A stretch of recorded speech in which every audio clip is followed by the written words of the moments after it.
Hello, it's Claire here and welcome back to another daily action video. And today what we're talking about is your design portfolio. And in particular, what I want to talk about is probably a different approach to thinking about your design portfolio than you might have in your brain already, particularly if you have been to design school. Now, as you guys probably know, or you might not know, I did part of the way through a design qualification and then abandoned it. So I have never actually learnt the proper way of doing a design portfolio.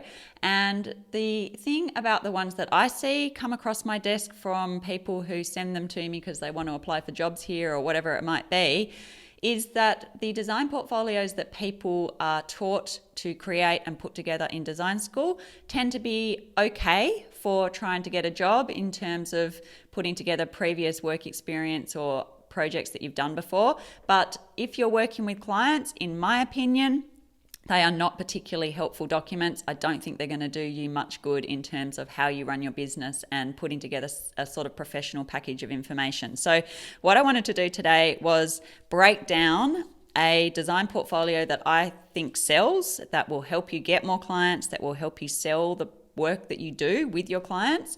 And I wanted to just step you through the different pages that you should have in your design portfolio and sort of the purpose of each of these pages. So let's have a look at what those are. And I'm looking down a little bit because I've made a few notes just to make sure that I cover off everything that I wanted to do. But basically, the first thing that I want to mention is obviously we're going to start with a cover page. But you want your document and the whole design portfolio to be pitched at the correct level. So if you are working with particularly high-end clients, you are going to have a different look and feel to your design portfolio than if you had lower-end clients or you're working with sort of family homes or lower-end residential type properties. So have a think about which level of client you work with, which level of people you are trying to attract, and make sure that you pitch your portfolio at the right level. If you have a super high-end, intimidating looking document, you probably are going to put off a lower-end client that's looking for something completely different. So just have a think about making sure that your document really is speaking to your audience. Now, on your cover page, which is your first page, make sure the branding of this is all aligned with the colors, the fonts, the logos of your other collateral that people might have already looked at. Make sure it aligns with your Instagram page, it aligns with your website. Everything in your branding needs to all be looking the same so that when they look at this, that's an extension of the other things that they've already seen from you. So that's the first thing about the cover page. Next page, who you are and what you do. That's the next thing you want to be doing. And this is really just a clear statement about what your business does. Who do you help? What do you do? What problem are you solving? So this is just a simple statement, and it makes it super clear. In the book Building a Story Brand by Donald Miller, have a look at that book. I'm going to be recommending that in another video that's coming up soon. And that book is really helpful for helping you to break down and get to a clear purpose statement of what you do in your business, and I want that to be included in that. And if you have a team, if it's just you, you may like to include some pictures of your team or a picture of yourself and just an outline of what you guys do, who you are, and who you help and the problems that you solve. So that's what that next section is about. Next section, number 3, why would they choose you? So on this page or in this section, this is where you're going to start to introduce yourself as an expert. So if you have any stuff that's going to build your authority, build your positioning as an expert, then you're going to include it here. That might be awards, it might be features in art, in magazines, it might be features on blogs.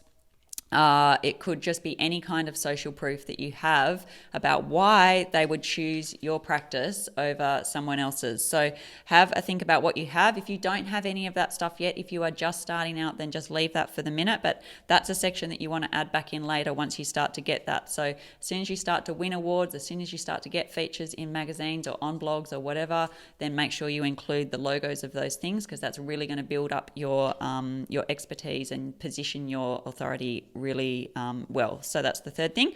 Number 4 is what makes you different. So you need to be telling them why they would choose to work with you over other designers that they're probably talking to or at least looking at.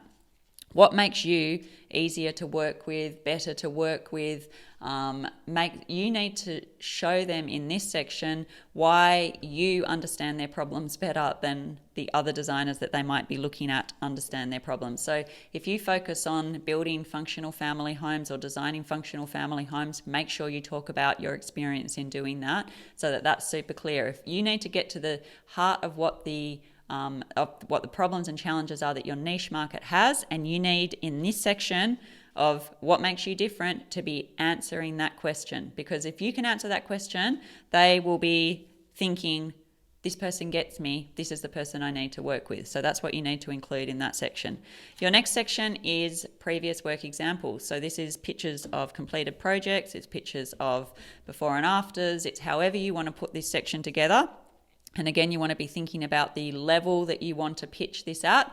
If it's a higher end commercial, high end resi type thing, that's going to look completely different than if you're working with clients with lower budgets and sort of different kinds of projects. So think about the level you're pitching at and make sure that this section shows the types of projects that those people are interested in. If you have projects that aren't relevant or aren't going to attract that ideal niche market, then don't put them in this portfolio. You want to keep this focused on the problems, challenges, and this niche market that you're trying to work with. If you are new and you don't have any projects yet that you can put up onto this page or into this section, then include pictures of your home if that's relevant, that you might have done your house in a nice way. Pictures of SketchUp drawings or 3D renderings of the type of work that you do or the type of work you will be doing. They don't need to know that you haven't done it. You can just include that as examples of work. You could do mood boards. You could do all sorts of things. So don't leave this section out. Just because you have not done any completed projects yet does not mean that you cannot put together some project stuff that you can pop into this section. So have a think of what you could do there and how you can show off what you will be doing and the type of work that you do.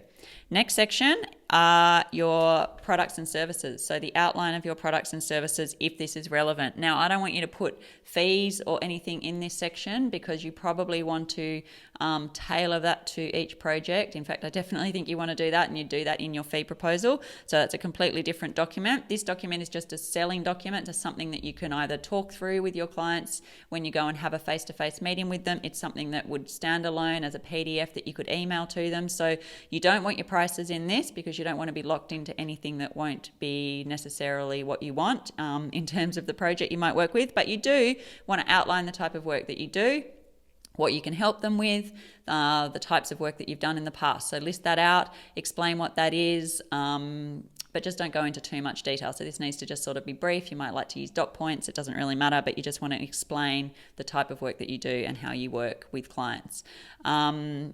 And then the final section is your social proof. This is super, super important because they want to know that you are great to work with. And so the best way of showing them that is to show them case studies, to show them client testimonials, to show them before and after images.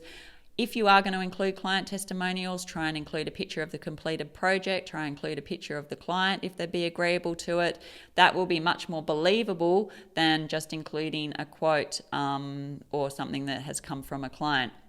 Yes, it probably really has come from your client, but people are very sort of nervous and skeptical about client testimonials these days for obvious reasons. There's just so much sort of rubbish floating around on the internet. So if you can get something that looks more bulletproof in terms of pictures of clients, pictures of completed projects, before and afters, case studies, whatever it might be, then this is what you want to include in that section of the portfolio. And then on the cut back, you just want to pop a back cover, just close off the actual document, make it look like a complete document, make sure they know they've got to the end of it, and put your contact details, how to get in contact with you, your next steps, what you want them to do next, whatever that might be on that back cover. Don't leave it hanging, leave it with a call to action for what you want them to be doing next, whether that's booking in an initial consultation, whether that's coming back to you with a go-ahead on the project or whatever it might be. That's what you want to be including. So this is probably very different to the way that you've thought about design portfolios in the past, but this is the type of document that is going to sell your services in the best possible way. So number one tip to take away from the whole thing is you've got to pitch the document at the right level. So you've got to make it look and feel aspirational for your level of client. So if that's high-end resi, if that's commercial, that aspiration level is going to be much, much higher or very different looking than it is if it's going to be working with, parents who have got young children and are trying to build a functional family home. Completely different markets, or if you're doing styling projects or whatever the thing might be. So pitch it, but make it aspirational, but pitch it at the right level. So that's everything I wanted to say about that. So I hope that's helpful. It's given you the sort of outline of the different pages. Obviously, I go into more detail on how to put all this together in the courses and the programs that I offer. So if you're interested in that, let me know. But yeah, other than that, I hope that's sort of a helpful way of framing out your proposal, giving you some ideas to think about for today. So yeah, give that a try, put that together. And if you need more help with it, then obviously come and let me know, and I'd be happy to put you in touch with some of the stuff that we do that could drive that forward and help you make progress with that more easily. Okay, that's today's video. Hopefully that's helpful, and I'll chat to you soon. Bye for now.